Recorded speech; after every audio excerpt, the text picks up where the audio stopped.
As a child, my family lived in an unusual, narrow house that stood freely on its own. It was a 3-story structure with a basement and an attic, boasting a range of peculiarities that added to its charm. The first thing anyone noticed was its towering height and slim shape, resembling an attached house that somehow stood alone. Within its walls, 2 fully functional fireplaces provided warmth, and even the basement had a surprising feature: a shower stall at its very center.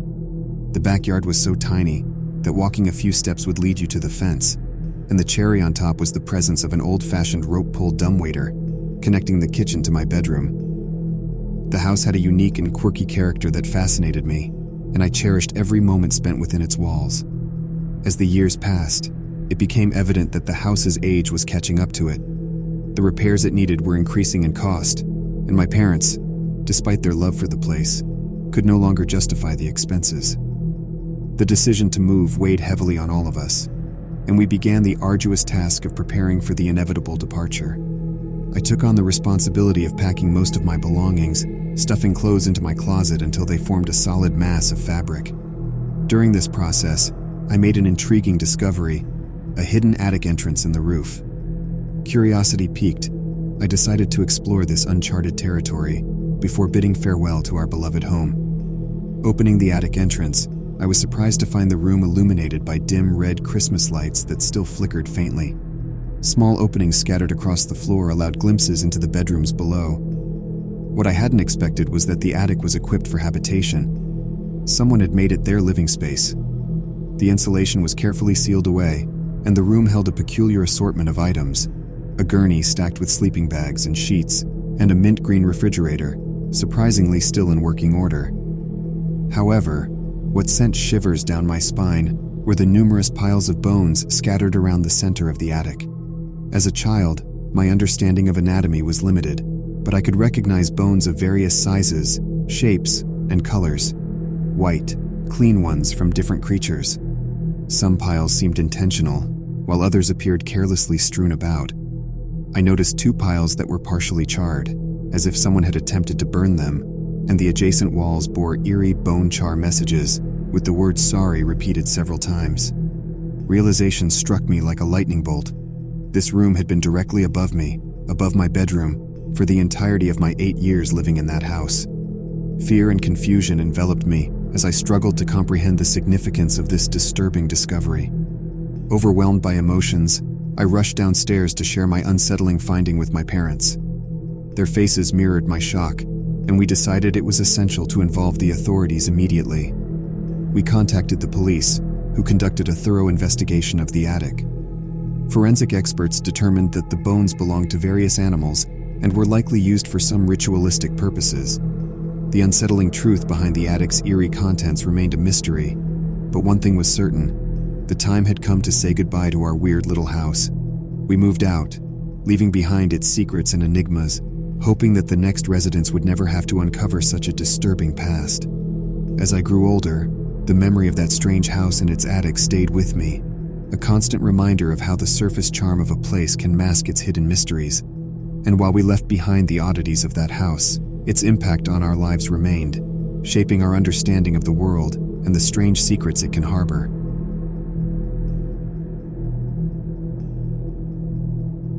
My heart raced as I pitched my tent in the deep wilderness, miles away from civilization. The crisp night air wrapped around me, and the eerie silence of the forest set my nerves on edge. I loved camping, but this time, something felt off. I brushed off my unease as nerves from being alone in the remote wilderness.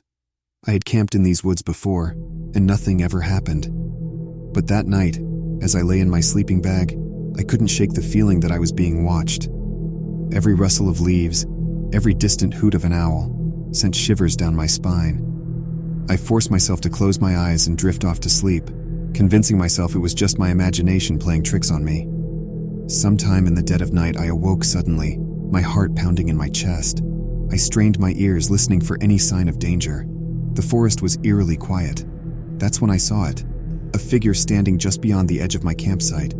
Fear gripped me as I realized I wasn't alone. Someone was out there, and they knew I was here. In a panic, I scrambled to my feet, my mind racing with thoughts of escape. I grabbed my essentials, my backpack, a flashlight, and my phone. and left the tent behind. Adrenaline surged through my veins as I ran blindly through the thick undergrowth, desperate to put distance between me and the unknown presence lurking in the darkness. Every crack of a twig behind me only fueled my terror, and I didn't dare to look back. I ran until my lungs burned and my legs ached, until I stumbled upon the familiar trail that would lead me back to civilization. The darkness of the woods seemed to stretch endlessly, and I couldn't shake the feeling that eyes were upon me, unseen, yet ever watchful. But I didn't stop until I emerged from the forest, gasping for breath and covered in sweat. The safety of the open road greeted me like a familiar friend, but the memory of being watched still haunted me. I made my way to the nearest town and sought refuge in a motel room. As I lay on the bed, trying to make sense of what had happened, a sense of dread washed over me. Whoever had been watching me in the woods had intended harm, and the thought sent chills down my spine. I reported the incident to the local authorities, but without any concrete evidence or a clear description of the person, there was little they could do. They promised to keep an eye on the area, but it offered little comfort. Since that night, I've avoided camping alone, always choosing to be surrounded by others. Yet the memory of those eyes in the wilderness still haunts me. I can't shake the feeling that someone or something lurks in the shadows, waiting for the perfect opportunity to strike again. And so, I carry that fear with me, a constant reminder of the night I left my tent behind in a panic while being watched in the wilderness, forever wary of what could be lurking just beyond the trees.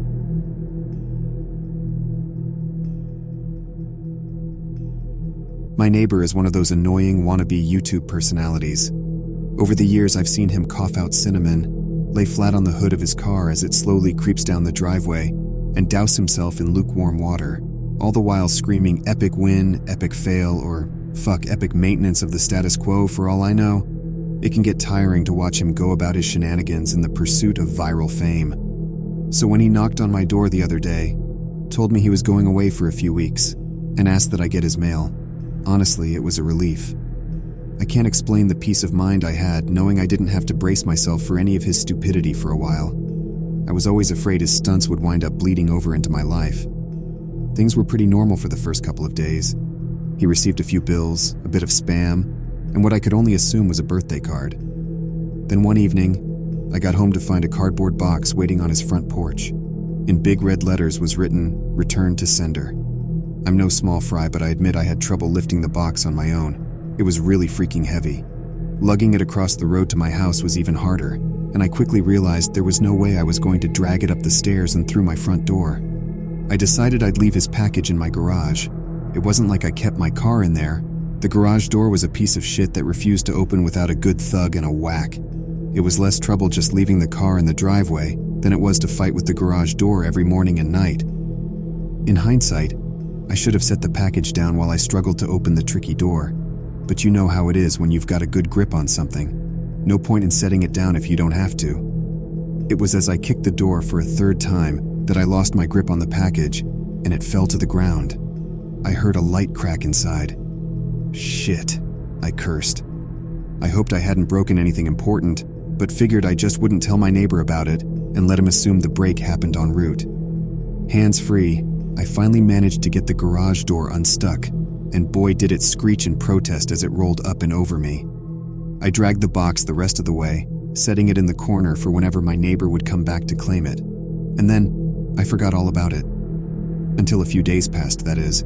I'm not sure exactly how long it took for the smell to waft in from the crack under the garage-to-house door, but it came in slow progression. It was a sickly sweet odor similar to a skunk, and for the first few days after I smelled it, I genuinely assumed that's exactly what it was.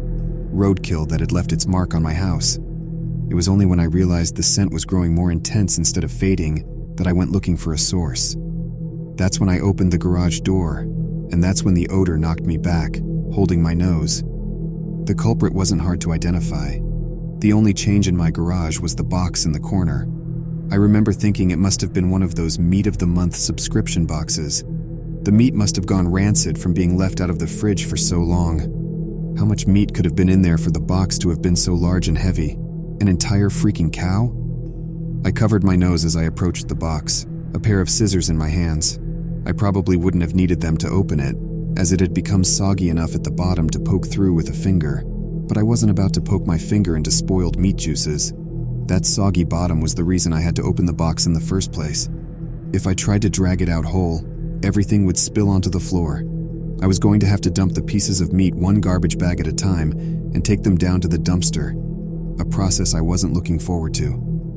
My scissors tore through the tape along the top of the cardboard box. I thought the smell couldn't get any worse, but as I flipped the flaps open, I discovered a whole new gamut of stink. It was like opening a burning oven, but instead of a heat wave, I was met with waves of piss, sweat, shit, and putrefaction. It was so bad that I staggered back and had to force down the puke begging to guzzle out of me. I don't think I could have handled that scent mingling with the horrors coming out of the box. I'm not ashamed to admit I ran out the door for a breath of fresh air, but in the short time I'd spent in the garage, the smell had become so ingrained in the fabric of my clothes that it clung to me like a shadow. Nothing I tried could keep the smell out of my nostrils. Not air fresheners, not a face mask, not 3 showers and a change of clothes. Every second that box lay open in my garage was another second the smell was allowed a foothold into my home. I had to bite the bullet. I returned to the garage, the flaps of the box still open as though inviting me to look. I was prepared, a clothespin pinning my nostrils shut, a garbage bag in one hand, the strongest cleaner I could find in the other, and long rubber gloves to keep my skin from having to touch what was inside. But as it turns out, I needed none of those things. I wouldn't have to touch or clean the contents of that box. I would only have to suffer the nightmares every night. You see, there was meat in that box, but it didn't come from a cow or a pig. No, it was worse than that. It was my neighbor, dead, still in one piece, but dead. I called the cops, and naturally they took me in for interrogation. It's kind of hard not to suspect the man with a corpse in his garage after all. Thankfully, they soon realized I wasn't involved. My DNA might have been all over that box. The smell might have left a mark throughout my house, but there was one piece of irrefutable evidence in my neighbor's own hands that proved my innocence: a vlogging camera. They showed me the footage only once. I'm not sure if they were allowed to, or if they felt so bad for me they figured it couldn't hurt. Either way, I saw it. My neighbor was sitting in the box outside of a shipping facility, laughing as he told the world how he was going to mail himself across state lines. He'd brought pee bottles, food, a pillow, and a few flashlights. His friend, a guy I'd seen at his place several times to help with his stunts, closed the lid and presumably dropped him off for shipment. Throughout the next couple of hours, or days, I'm honestly not sure, my neighbor recorded a few short clips about his progress. I think I'm in a truck now, I can feel it moving. Must be in a warehouse. Pretty warm here. Still got plenty of food. That kind of stuff. And then on the last entry, the box toppled over. He broke his neck, and that was it. The camera recorded until either the memory card got too full or the battery died. There's one thing I didn't tell the police after they showed me the video. One thing I heard in the footage that will haunt me to the day I die. Just after the tumble that broke his neck, I heard the familiar screeching sound of my garage door.